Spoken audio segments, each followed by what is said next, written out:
Imagine you open a Japanese person's closet and find an envelope stuffed with cash. Not a little cash. Maybe the equivalent of $10,000, sitting there between folded sweaters. No bank account. No investment app. Just yen, in an envelope, in a drawer. To most Americans, that looks like a mistake. You are losing money to inflation. You are missing out on compound interest.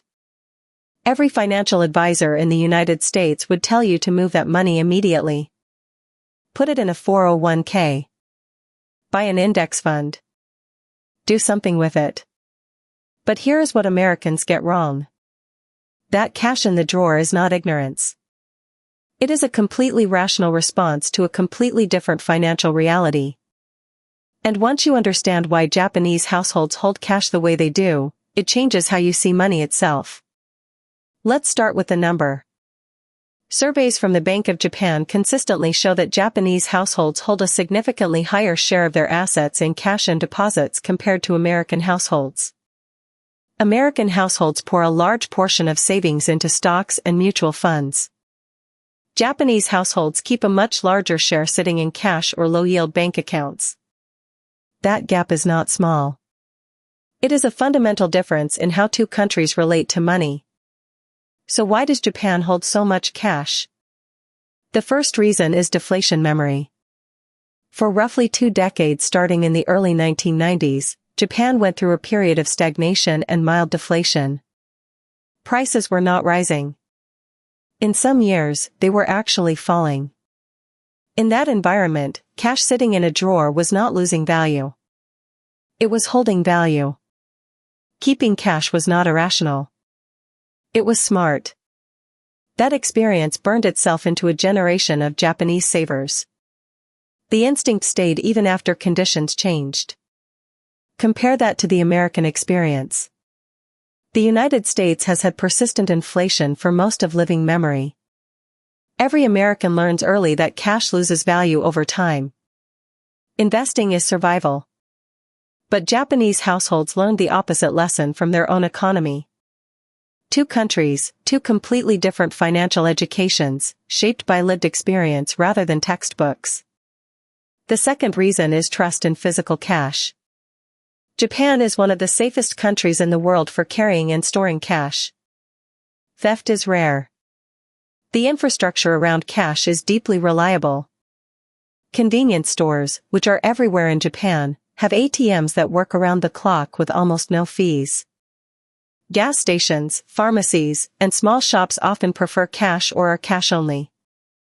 The entire daily payment system is built around cash in a way that makes holding it feel natural and useful, not outdated. In the United States, carrying large amounts of cash feels risky. Card payments are the default almost everywhere. The physical and social infrastructure pushes Americans toward digital money. Japan built its infrastructure differently, and cash remained central to daily life as a result. The third reason is distrust of financial institutions, earned the hard way. After the bubble economy collapsed in the early 1990s, several major Japanese banks failed or had to be rescued. People who trusted banks with their savings watched those institutions struggle. That kind of institutional failure leaves a mark. Keeping cash at home, in a safe, or in a postal savings account felt more reliable than trusting a private bank or a stock market that had just destroyed enormous amounts of wealth. Americans have had financial crises too, but the Federal Deposit Insurance Corporation, the FDIC, has protected bank deposits since the 1930s. That backstop changed the psychology. Most Americans trust that money in a bank account is safe. The institutional trust gap between the two countries is real, and it shaped saving behavior for decades. The fourth reason is something quieter. In Japan, cash is used for gifts, envelopes, ceremonies, and daily social rituals in ways that digital payments simply cannot replace. Wedding gifts are given in cash envelopes. Condolence money is given in cash. New Year gifts for children are cash. These are not small amounts. A family might need a significant sum of physical cash available at any given time, not because they distrust banks, but because the social calendar demands it. That is a real, practical reason to keep cash on hand that has no American equivalent at the same scale. Now here is the part that should make Americans think. Japan's cash-holding habit is changing.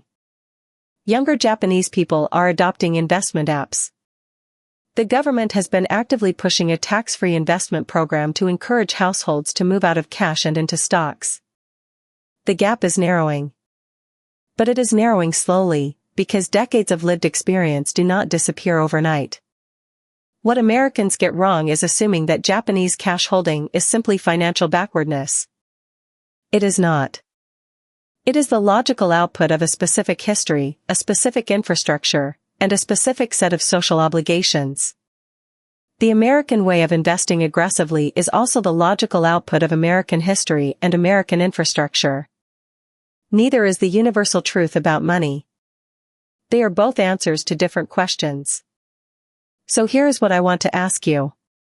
If you had lived through Japan's lost decade, watched banks fail, and grown up in a society where cash envelopes are part of every major life event, would you still trust an index fund over the envelope in your drawer? Drop your answer in the comments.